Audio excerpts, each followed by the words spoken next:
there's still this unbelievably deep-rooted, almost religious belief that independent voters are not just best understood, the only way to understand them is as Democratic leaners and as Republican leaners. It just sort of reflects a very profound bias that's really baked into the system. If we can just get like a toe in the door on that issue, it's going to open up a whole conversation of why do we let the political parties, the competitors, why do we let them run the elections? You know, we think that one of the reasons that it's really important to open all of the doors that are currently shut or partially shut to independents, to self-declared independents, is not just a voting rights issue. It's a cultural development and a social development question, because independents are just more willing at this stage to look at a broad range of views and to engage in a more diversified conversation. You read American history and at these pivotal moments of crisis, of challenge, of like, you know, the country is stuck. It's always a new independent coalition that comes together and unsticks it and moves the country forward. Welcome everybody. Thanks for taking some time out of your busy day. Really looking forward to our conversation today with Jackie Salit. Just an obscure reference. The title today is Independent Voters Are ... And the ... is really important for this conversation with Jackie, because Jackie's many things. She's the president of independentvoting.org. She's the co-founder and professor of practice at the Center for an Independent and Sustainable Democracy at Arizona State University. She's on the national board of directors of the Forward Party. But more than any of that, Jackie is someone who thinks about, cares about the ... The what can we build, what can we create, what's emerging, not just what is, but what's emerging. So I felt really good about that title.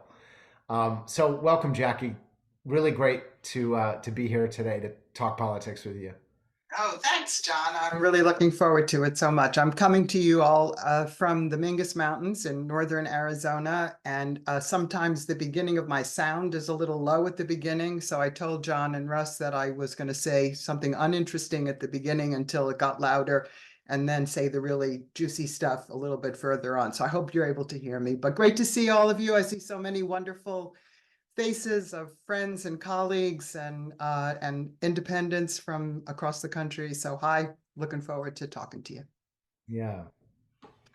So Jackie, I had the privilege we had dinner together last week. We were both in Washington at a conference sponsored by Unite America. There were about 100 academics, political scientists from around the country. The topic was primary reform.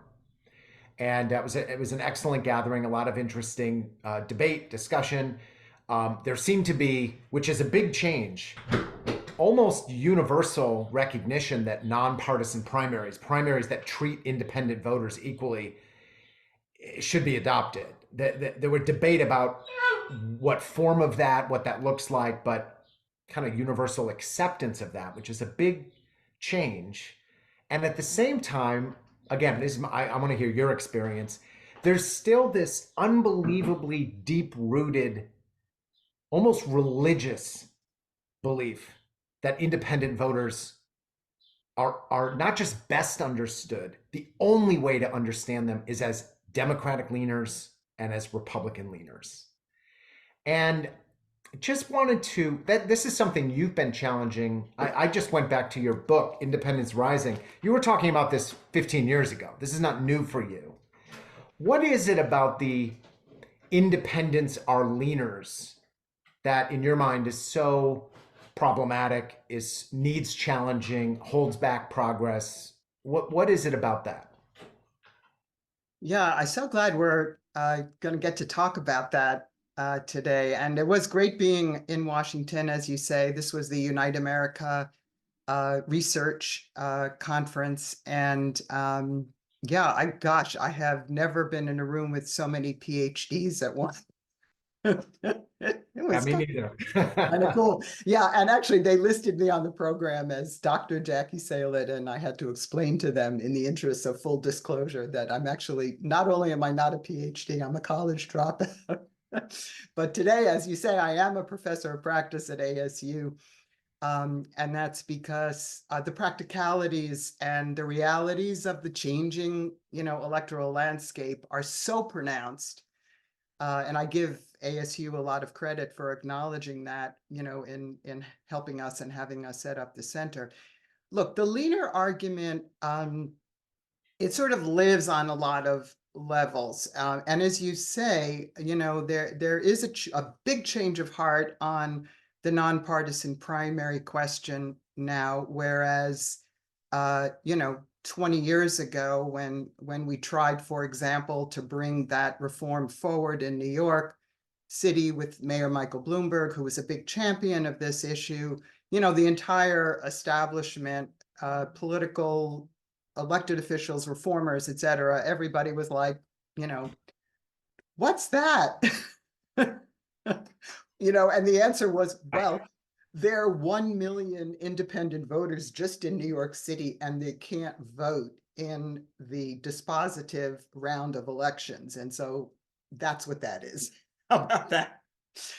Uh, but the leaner argument is kind of twofold. As you say, first of all, it tries to set up a system of classification based on categorizing people in terms of their relationship to the Democratic and Republican parties, which is kind of an odd system of classification, given that when people identify themselves as independents or register as independents, they're actually opting out of that labeling.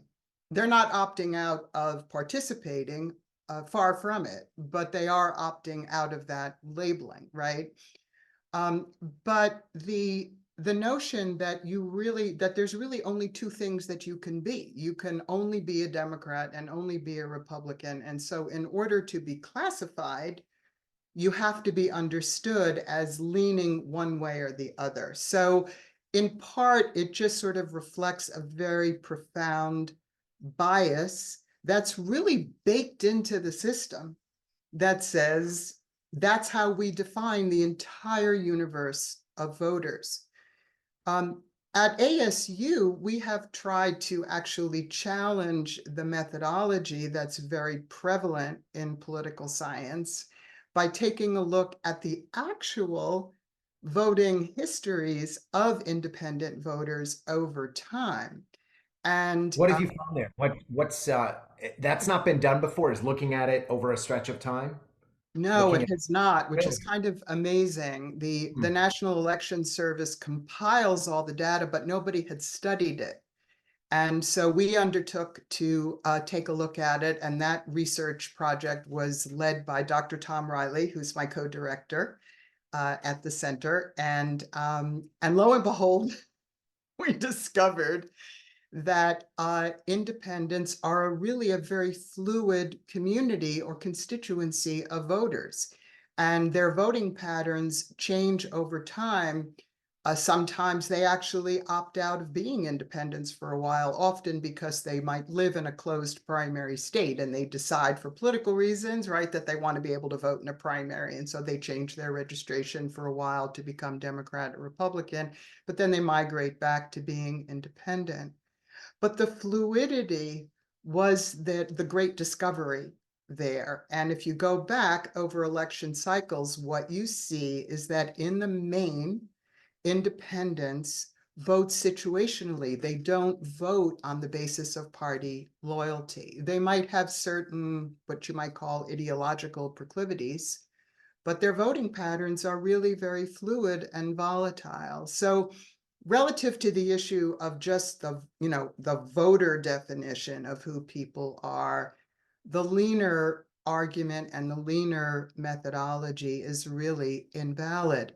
But it's not just about how you voted in Yeah, the last I election. wanted to ask you about that because I was reading in again, let me just plug your book real quick. This is a 12-year-old book called Independence Rising. It could have been written last Thursday. It's unbelievably fresh and connected to what's going on. But one of the things in there, you have a conversation where you say that the leaner thing is connected to this notion that who you are politically is simply who you vote for. That's it. It's reducible to that. And I know at ASU you and Tom have been trying to challenge that. Tell what is that research and what does that look like? Well, one of the things that we looked at was we did a survey that was Arizona based of independent voters, Democrats and Republicans, where they get their information from, where they Okay. get their what news sources do they go to. And of course, it won't surprise you to discover that Republicans tend to go to news sources that validate the positions of the Republican Party. Right. And Fox News, Democrats, Wall yeah, Street and Journal. Democrats do the same on the opposite side. Independents actually go to a mix of sources. They look at more right-leaning news sources. They look at left-leaning sources. They look at, some of the news sources that generally speaking people take to be more independent or less partisan in their views. So that's an interesting kind of cultural social piece. And the other thing that we found in that same survey is that unlike Democrats and Republicans who tend to have friends that are like-minded in terms of their party affiliation, independents have friends and their social networks are across the spectrum.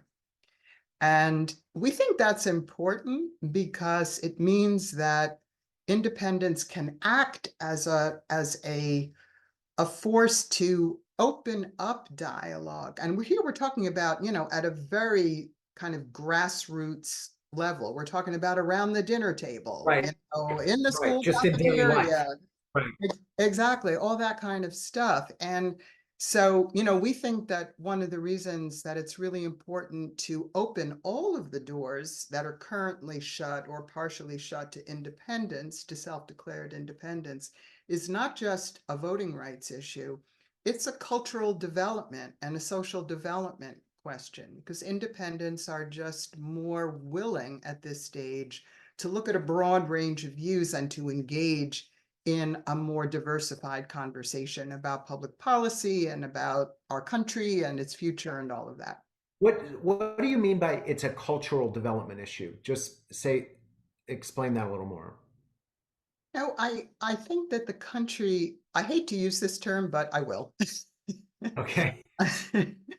I'll probably get into trouble, but that's okay. The country has been kind of dumbed down into a very, very kind of linear and surface way of looking at issues and taking positions and looking at the opposition and all of that. And of course, actually, one of the things that happens is that we're being dumbed down, and then we get blamed for being dumb. Yeah. Which that's a dynamic that Right. particularly offends me. But that's what we're talking about. When you talk about cultural impact, you're talking about being able to engage with fellow Americans who have different positions on things and trying to peel the onion, as it were, and to understand more why people gravitate in a particular way. And it's both about finding common ground, but it's also, frankly, it's also about accepting that there are diverse views and diverse experiences that people have that dictate certain leanings on public policy. And as a country, we have to navigate and negotiate that. And we have very, very little capacity to do that right now at the level of official politics, at the level of party politics, and certainly at the level of, congressional activity. So, yeah. So in some ways, the more you can empower independence, it doesn't just benefit independence. It's part of,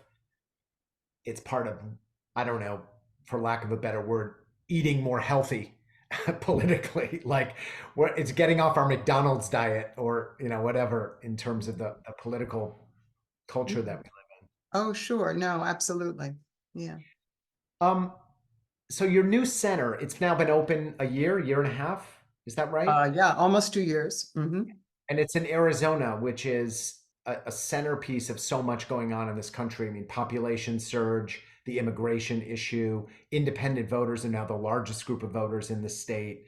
And there's an extremely, in my opinion, I actually think Arizona's campaign for open primaries this year, what they're putting on the ballot, which is a combination of nonpartisan primaries for local and state office and open presidential primaries, says to the parties, hey, if you don't let independents vote in the presidential primary, you have to pay for it yourself. No one's ever put these two things together on a ballot referendum. Um, what's that? What does this campaign look like? Because you're in Arizona, but what does this political conversation look like in Arizona? What is the fact that independents are now the largest group of voters? Is that changing anything locally? You know, that's a good question because certainly the machinery of government is still very much in the hands of Democrats and Republicans. And Right. as you well know, in the last election, Democrats took the majority of statewide offices. The Republicans still control the state legislature, but by a very narrow margin. So at that level, it's kind of all about that. Uh, but the rise in independent voters in the state, as you point out, it's the largest group of voters in the state. It took a slight dip right before the primaries because people wanted to be able to vote in the presidential primaries. And even though in Arizona, independents are allowed to request a party ballot in a party primary down ballot, they're not allowed to vote in the presidential primary. So and you have like these really just amazing trends, like 41% of the Latino community in Arizona are independents. I think, close to 40% of the veterans community, particularly among Iraq and Afghanistan war veterans, younger voters are registering as independents. Part of the experience, I would say, John, is that it's a little bit like there's this explosion that's waiting to happen. It's Uh-huh. like the machinery of government and the rules of the game politically are so restraining on the full participation of independent voters, the dominance of the political parties, the barriers to independent candidates and independent parties. And of course, as you know, the Arizona initiative also levels the playing field on ballot access requirements too. That's Right. kind of the third Right. prong of That's the the third thing. package. But Mhm. it just kind of feels like things are kind of coming to a breaking point, and they haven't quite gotten there yet, but it feels very close to that. And um, and exactly what that breakthrough consists of, that's very, very hard to tell. Hopefully, one form that it will take will be in the passage of this initiative, which is very, very popular. Every time you go out and petition for it, we have a team up here where I live in Yavapai County that's been doing petitioning, and you can go to a house where there's a Trump placard in the front yard, and you can go to a house where there's a Biden placard in the front yard, and you can go to a house where there's no placard in the front yard, and people understand what this is about, and they sign that petition. So the petitioning is going really well, the fundraising is going really well, and the opposition hasn't started its full bore campaign yet, other than the legislatures put some things on the ballot through the legislative method, that outlaw ranked choice voting, for example.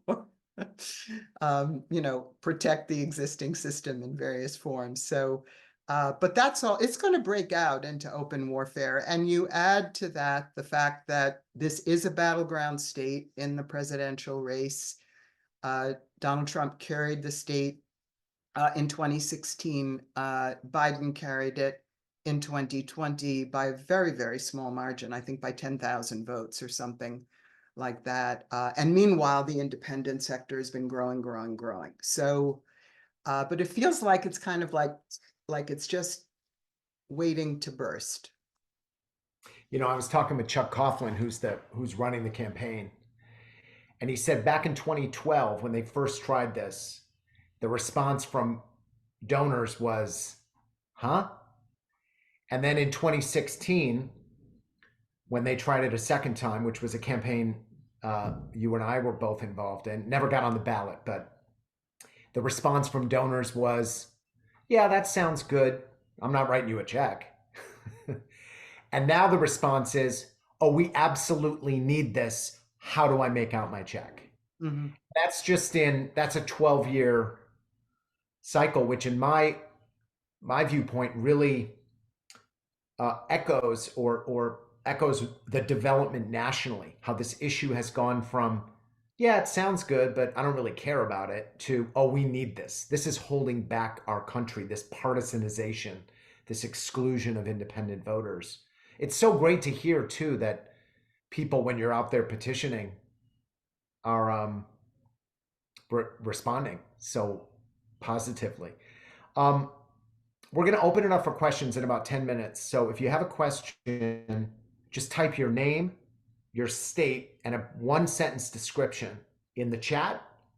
We'll get you in the queue, and then we'll call on you to ask your question. Just a couple more things, Jackie. So moving out of Arizona for a minute, you're on the national board of directors of the Forward Party. You've been involved in pretty much every major national effort to establish a third party, a third force, an alternative movement going back to the 1980s. Where do you take that process today? What, like, you've got RFK Jr. polling at 15% in some polls. You've got the Forward Party. You've got No Labels, which just decided not to run a candidate. You've got Cornel West and Jill Stein. You've got Donald Trump visiting the Libertarian Party convention to get their nomination. Like, where are we in terms of a national party building, movement building, coalition building? What do you think about that? Yeah, it's like a pretty extraordinary picture, really. And, you hit on some of the key touch points here. After the Reform Party, which, numbers of people I see who are on this Zoom were a part of, after the Reform Party imploded in 2000, combined with, the demonization of Ralph Nader for allegedly being a spoiler in the 2000 presidential election, the national independent political scene really took a nosedive. Yeah. And while there were some state parties that managed to stay in business and stay relevant, the Independence Party in New York, of course, was critical in electing Mike Bloomberg. I ran the independent component of Mike's 3 mayoral campaigns there via the Independence Party, the South Carolina Independence Party, the Minnesota Independence Party, et cetera. There were a couple of places that were able to stay alive. But the national movement really burned out. Yeah. And that burnout really produced what I would call a desert landscape for the last, 20, 25 years almost, of very little action, very little receptivity, very little willingness to step up. There, was the Unity '08 effort, which folded, the Americans Elect Right. effort, which Huge. folded. The No Labels piece, of course, just folded at the level of running a Unity ticket at the top. But I would say now, as of this moment, there's been, I'll use a classical term here, a renaissance, or a reemergence. Okay. Right. Yeah, because I'm a professor now, so I get to use Yes. You have what to use fancy words. Okay. Fancy there's words. a renaissance. Um, but um, but there's been a resurgence of interest, of activity. The Forward Party, of course, which, as you mentioned, I'm on the board of, after Andrew Yang's Democratic Party presidential run, he left the Democratic Party to become an independent, and he reached out to me and asked me to join the board, which, I was very happy to do, even though I had not been in the party building business for more Right. than 20 years. Sense. Right. Um, but uh, but I think what the Forward Party is trying to do for their part is to not just build a new national political party, but a new kind of party, which is based on political reform, on values and principles, and on finding ways to bring the American people together to basically to take back the governing process and from the partisans. And that's a long road. It's a hard road. Forward is not running a presidential ticket at the top of the ticket, running a lot of down ballot candidates and trying to create, if you will, kind of a reverse coattails effect. The Kennedy campaign is out there, and as you say, is polling, really solid numbers. And of course, like everybody's trying to figure out, like, who's it going to take votes away from? And this, it's kind of such a funny question, isn't it? Because like 75% of the country says they're not happy with the choices that the Democratic and Republican parties offer, which is not to say that people are going to make a decision at the end of the road, because if they decide to cast a ballot, that's one of the choices they're going to consider. But but I honestly think that Kennedy is I think Kennedy is finding something of a voice right now. And he just put out or actually, excuse me, he did not put out, the PAC American Values put out a video which opens with him reiterating all of the attacks that have been made against him from across the spectrum, which includes, of course, the Democrats have been attacking him for a while. And now Trump is attacking him for being a lefty loony. And all of that. Nobody can seem to reach a consensus as to exactly what's wrong. But I have to say, I loved the fact that the video opens with him, hanging a lantern on all of this negative publicity, because part of Right. what he's doing in saying that is he's asking Americans to consider, why is there such a barrage of attack here? What is this about? And I thought it was, pretty gutsy on his part for doing that. And he lists all these attacks, and then he says, gosh, he said, I wouldn't vote for this candidate. Wait, the candidate is me. So I admire that spirit there. You've got Cornel West, who is not going to be on the ballot in very many states, though I was just in South Carolina over the weekend, and he is being endorsed by a ballot status party there that I think is called the United Workers Party, used to be known as the Labor Party of South Carolina. That's an important state, actually, for him to be on the ballot. It's not just about South Carolina. It has national ramifications, because South Carolina is considered the place where the African-American vote Yep. speaks. Right. And so he will be on the ballot, and he's going to cause some trouble down there. I mean, the South Carolina is going to go Republican, so the outcome is not in question. But the issue of what percolates and what happens among Black voters will be important and interesting, and so forth.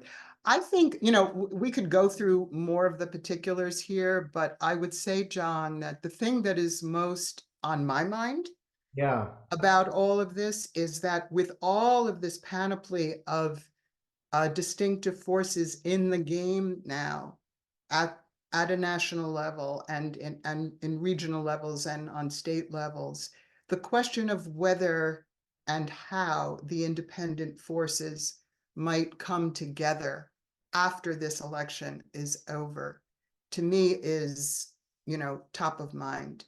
Right. And the more places that I go and the more conversations that I have and the more people who are reaching out to me to talk, not just about 24, but about 25 and the run up to 28, the more I'm seeing an interest in and a receptivity to finding ways to knit these forces together, perhaps not as a single unified party, Right. but Not as bureaucratically. a As a coalition, as a coalition, movement. yeah, Right.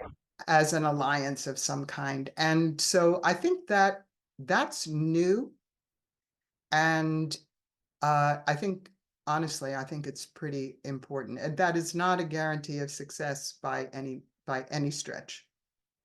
But Well, it's one of those things where, you read American history and at these pivotal moments of crisis, of challenge, of like, the country is stuck. It's always a new independent coalition that comes together and unsticks it and moves the country forward. I don't know, the progressive movement, the New Deal, the anti-slavery, the civil right, and I'm with you. If the independents, if we can find a way to come together in 25 and beyond, it could just be exactly what the country needs. I think so. And that's going to be really challenging for the leadership, I think, because it means country over party. Right. If the independent movement ends up being just a less powerful imitation of the major parties, it's not going to succeed. It really has to be something other than that. Yeah. Well, ego is not just a property of the Democrats and Republicans. We independents have to deal with it ourselves. All right, we have a bunch of questions. We're going to start out with Kay Gunther in Arizona, who has a question about veterans. Go ahead, Kay. Oh, you're on mute.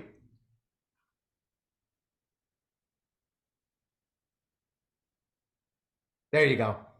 Yes, I've heard a number of times from various people that veterans are registering at a higher rate as independents than any other segment of the population. Do we actually have data for that, or is that anecdotal, or what? I've seen that data on it that puts it at about, I mean, John, help me out here. I think it puts it at about between 35 and 38% nationally. It's higher than that. It's the data I've seen is the IAVA annual survey, the Iraq and Afghanistan Veterans of America. They have it at 49%, but actually that's true. Those are younger veterans. So I bet if you include, Korean War and World War II and Vietnam, it probably goes down to 38, 40%. That's great. I mean, because people really respond to that when I'm talking to them and say, we're locking out so many of our veterans who are registering in independents and they can't vote in the primaries. And people just go, wow, how can that be true? How can that be true? So it's a very powerful statement. In general, I've found that just explaining to people that as of Super Tuesday, 10% of the voters in the US decided for the other 90% of us that we have Biden and Trump to choose from in November. And the same way to say in Arizona, it was 25% of Republicans and 20% of Democrats who decided for the rest of us that that's who we got to choose for as president. Those kind of statistics are very powerful. When Christine Todd Whitman was here for the Arizona Democracy Summit a few weeks ago, one of the statistics that she gave also was that there are something like 500,000 elective offices in the US, and over 70% of them are essentially uncontested because whoever wins the primary of the dominant party wins the general election. And people just don't understand, for one thing, how important the primaries are. And but statistics like that generally tend to leave a very large impression in your mind. Yeah, that's huge. Okay, thank you. Yeah, thank you. We're going to go to Jim Resser in Ohio, who has a question about the relationship between donors and parties. Go ahead, Jim. Hey, good afternoon. If the open primary idea and the independent idea is to basically neuter the parties, take power away from them. But does that not also open it up to a more select group of donors to get more control over legislators and the people we elect?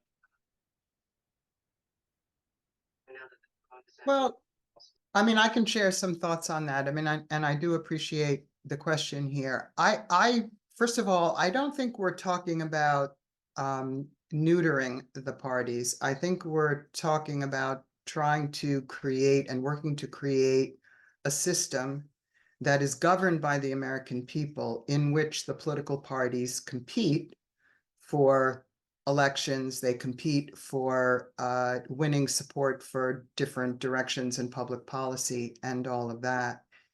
I think that if part of your thinking, and I appreciate this in raising the question, is that the political parties are a form of association that mitigates against the control of ultra-wealthy donors.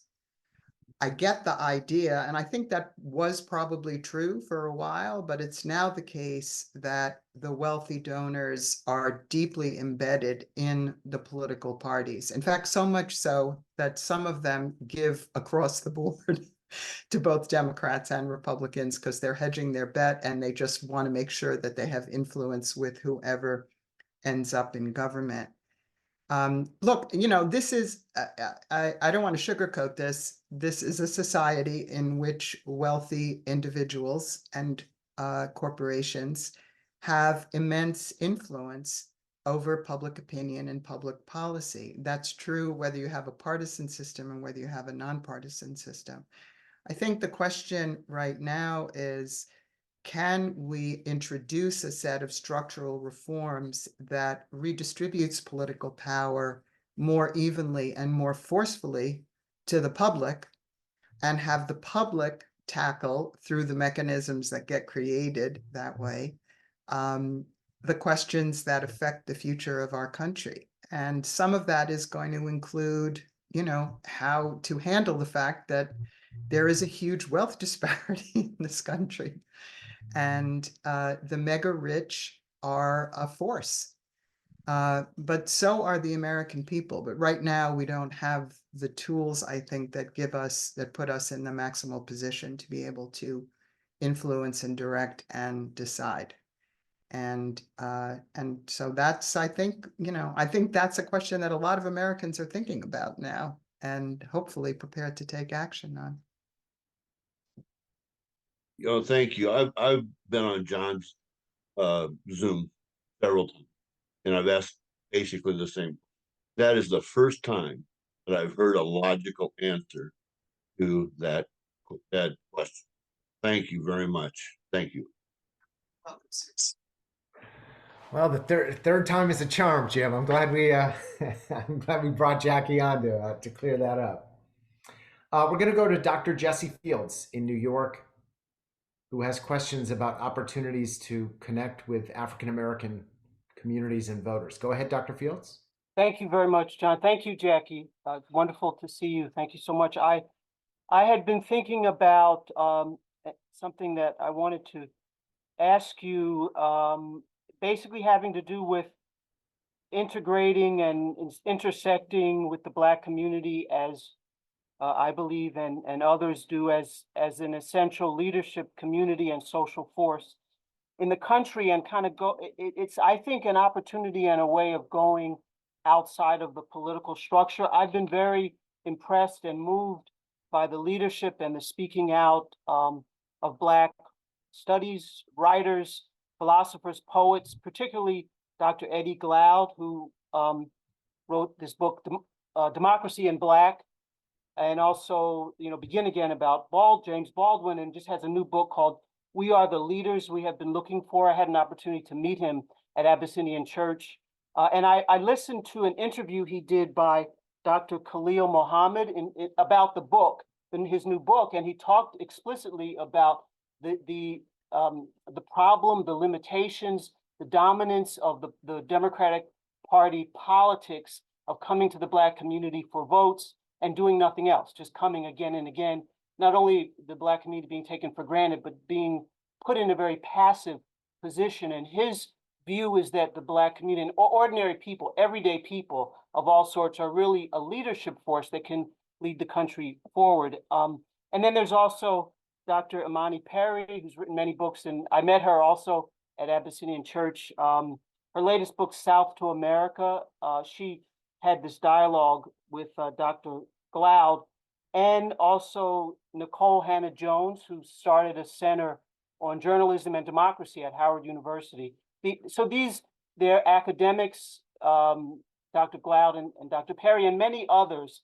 And I think that they're in some ways freed of the political structure, and they can speak about things and connect with communities in a way that politicians, are very much have all their marbles, if you will, in the parties and in the Democratic Party, in the Black community in particular. So my question is, would the Center for Independent and Sustainable Democracy explore dialogue and possible collaboration with these speakers, philosophers in Black studies? That's my question. If that would be something. Yeah, I mean, I would absolutely love to do that. And I do think that in many ways, the ASU platform is really well set up to be able to pursue some of those questions. And, so the answer is yes on that. But I would add, Dr. Fields, that I think one of the ways that I think about all of these issues that you're raising here is, what is the intersection of politics and morality? A moral stance and a political stance. And I've been thinking about this a lot, as you know, because we're friends. That I've just finished working on a play called Baldwin Kennedy, which is about James Baldwin's relationship with Bobby Kennedy, Bobby Kennedy, the father, not the son,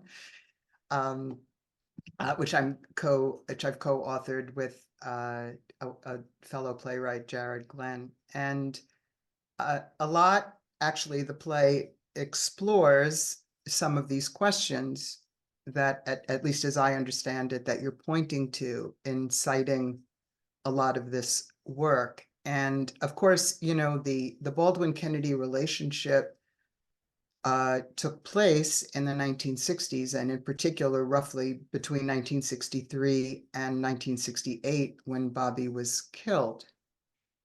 And the heart of the play is to try to look at the question of whether politics and moral integrity can coexist. Mm-hmm. We'd like to think that they do, and that they can.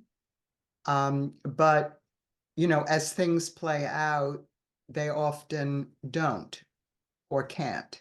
And in some respects, I would say, at least relative to our play, Baldwin and Kennedy spent 5 years arguing about that, trying to teach each other about that, trying to come to terms with that issue. And I think in some respects, maybe part of what's happening today is that the rise of independent voters and of all of these different players, candidates, parties, et cetera, is an environment where those questions can come back on the table.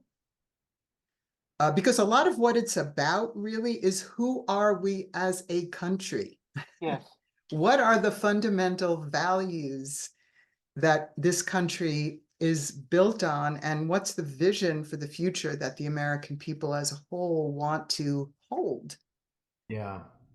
And so, insofar as ASU can play a role in that, and you're certainly playing a role in that, it's time. Yeah.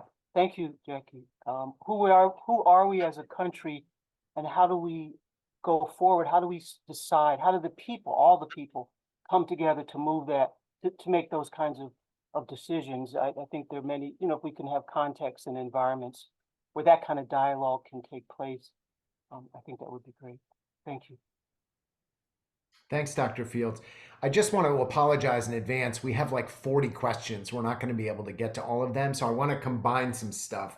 I want to go to Alyssa Sanders and Sue Davies from New Jersey simultaneously. to ask your question because they're kind of related. So Alyssa, you ask, then Sue, and then Jackie can respond.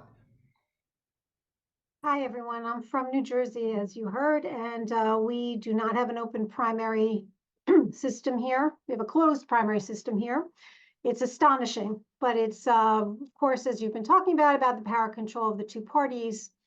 Anyway, I just would love to hear from you, because I did hear, if I may call you Jackie, I heard you say, we don't have a choice. We as independent or in our state unaffiliated voters have a choice. If I say that to somebody, they say to me, of course you have a choice. You can pick one part. You can be register as a Democrat or a Republican.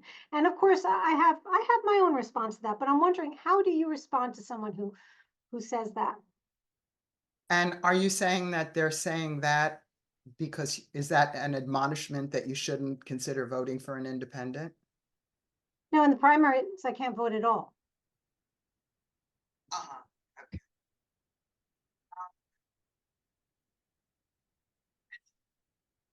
Gotta love New Jersey. That's my first response. Okay, I appreciate that. It's a culture unto ourselves. Yeah.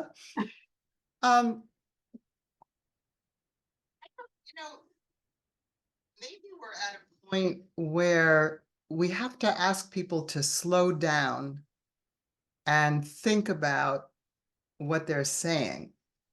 I have a number of political responses to that, that have to do with like, what are the right reforms that we should be pursuing? I have like a whole set of things to say about that. But it's not just about that. It's about saying, all right, okay, I got it. Wait a second. I know you heard that talking point on such and such a show or whatever. But let's be real here. Our country is in very, very serious trouble now. And I say that, I say that as a patriot. I'm not saying that to put our country down, but I think it's true. And given that that's true, don't we need to take a look at, what are the opportunities that we have to introduce new choices and new options for people, new leaders, new ideas, new institutions, all of that. Lately, that's kind of where I prefer to go, because I understand that people are worried and upset, and they feel like they're backed into a corner. And so and maybe part of what I'm saying is, gee, can I help somebody step out of that corner just for a minute, right? And have a conversation. Agreed. Thank you. Thanks, Alyssa. Want to go to Austin Campbell in Texas, who has a great question about what it's going to take for the independent movement to keep moving forward. Go ahead, Austin. Yes. Thank you for everyone's time here today. So I'm working on a project called the Independent National Coalition, and you two had kind of spoken about, something like an independent movement can't be just a weaker version of the existing two-party system. So I'm curious, for a movement like this to exist, what do you think are some of the major wins that need to happen for us to really be able to push this independent movement forward? Do you mean major wins, like as in getting someone elected or someone's elected, or? I'd be curious your thoughts. I mean, is it election reform and getting ranked choice voting on the ballot? Is it open primaries, kind of from an election form standpoint? Is there a movement coalition that needs to happen? Is there a candidate that we need to kind of rally behind? What are some of the major wins that you see kind of need to be accomplished in steps to move this forward? Well, I'll be very granular here. This is not grandiose. I'm going to try to be granular. Please. I think I would like to see a significantly large independent presidential vote in this election. I think that will be. I'm not speaking one way or the other about. I think it could be for a combination of candidates. But I think this is a moment where making that visible, through the national voting process would make a difference. And that, really, since Perot got 20% of the vote in 1992, there hasn't been a big number out there. So there's that.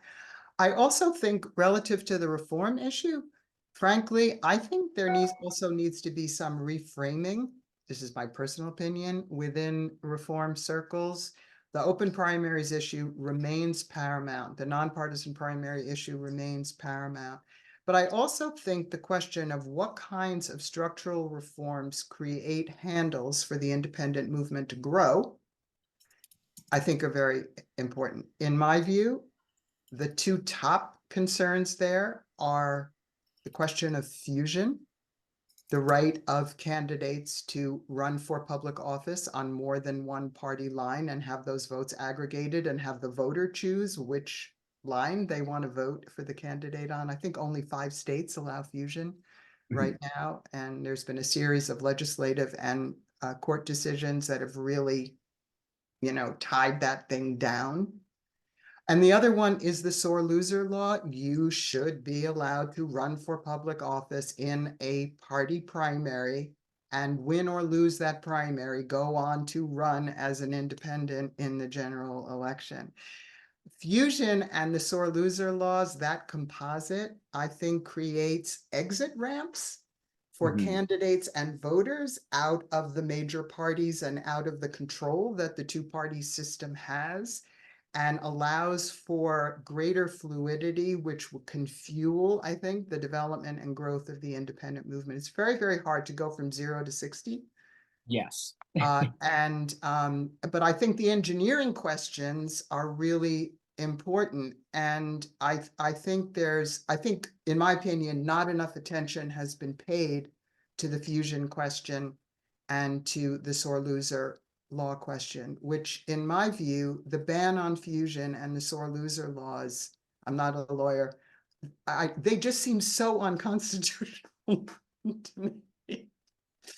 But we're going to have to drive those issues, from the bottom up. So that's kind of roughly, Austin, how I would think about what needs to happen. Okay, I appreciate it. Thank you very much. Welcome. Just to add one thing to that, Austin, my opinion, one of the hidden hands in American politics is how completely partisanized the process itself has become. I mean, Jackie just named it fusion and all that. I mean, fusion's illegal, sore loser laws, but also the mundane discriminations against independent voters. You can't be a poll worker. There's no representation on the boards of elections or the Federal Election Commission. The whole framework of democracy has been partisanized. And if we don't have to change that. If we can just get like a toe in the door on that issue, it's going to open up a whole conversation of why do we let the political parties, the competitors, why do we let them run the elections? Shouldn't they just be competing, not being the umpires? And if we can do that, I think that's going to help, not in a linear way, but in a cultural way, create more space for a robust independent movement to flourish. That's just my personal opinion. No, I appreciate that added insight, John. Thank you. All right. I want to go to John Thompson in Arizona. I'm going back to Arizona, who has a question about kind of the Biden motto of democracy is on the ballot this year. So go ahead, John, ask your question. Thank you, John, and hi, Jackie. Yeah, hi, John. I just wanted to point out that when we've been talking about these different presidential elections where there's been a third-party spoiler candidate or not, independents can vote for that third-party candidate and show that they don't like the other two, that they really want something different. Or if there is no third-party candidate, they can stay home. They can write in Mickey Mouse. They can do all those kinds of things. Those are the kinds of things we were kind of told in the past that you should do, but don't give in and vote for someone you don't really like, as opposed to vote for the best possible option out there. But in the past, we have not had democracy on the ballot. You know what I'm talking about, right? Like we have now. So even if the other alternatives, neither of which we liked, one or the other of them won, we still had democracy. We still had people who believed in an independent judiciary. We still had people who, were not talking about just filling in their appointed places with, yes people like it's a company. So my question is, how does this situation, this particular year, affect how we go about as independents making our mark and saying we don't like the choices, we don't like how this system works, and we want it to change, but by golly, we do want to have a democracy when we're done. Yeah. Well, thank you, John, for that question. Look, I mean, everyone ultimately is going to have to make a decision if they're going to vote as to, where they want to check the box. The argument that you're referencing here is in some respects, it's a powerful argument, and I get it. At the same time, though, I think that a question is who gets to define what democracy consists of. And to be perfectly honest, I do not understand. Let me correct that. I kind of understand, but it breaks my heart that the president is so captive and so much a champion of a party machine that he won't get up in front of some television news cameras and microphones and say, America, I understand why almost half the country are identifying as independents. I wish they were Democrats, but they're not. And they're not for a reason. And I understand that. And I pledge to the American people and to the 50% of the country who consider themselves independents that I will work to assure that what is meant by democracy being on the ballot means that independent candidates are going to be respected, that independent parties are going to be respected, that the attacks that were leveled on no labels when they were just talking about running a ticket and are now being leveled against Robert Kennedy have no place in a true democracy. And I am going to put the full weight of my office behind opening primaries and other kinds of reforms that create a level playing field for independence in this country. It is beyond me to comprehend why they won't give that speech. It's the obvious speech to give. And the fact of the matter is that independents broke for Donald Trump in 2016 after having supported Barack Obama in 2008. They swung to Trump by a small margin and then to Biden in 2020 by 13 points because they didn't want to vote. They didn't want to put Donald Trump back in office.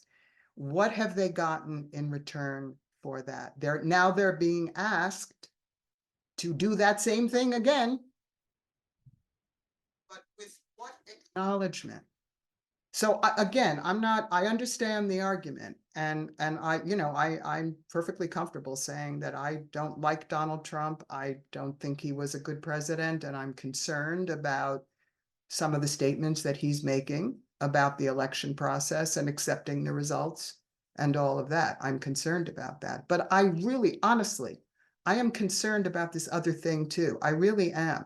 And right now, independents are split roughly down the middle, on the national polling, as to in making a choice between Trump and Biden. But I can also guarantee you that Kennedy's 15% to 20%, depending on the poll, has a big chunk of independents too.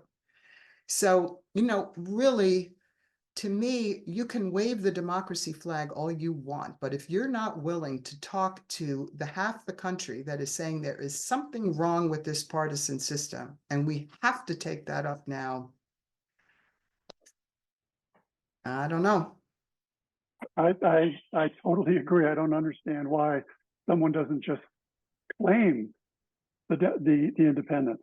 I mean, and say, we're with you. But I guess it's the money behind the party. So thank you. Great answer. I appreciate that. Thank you, John.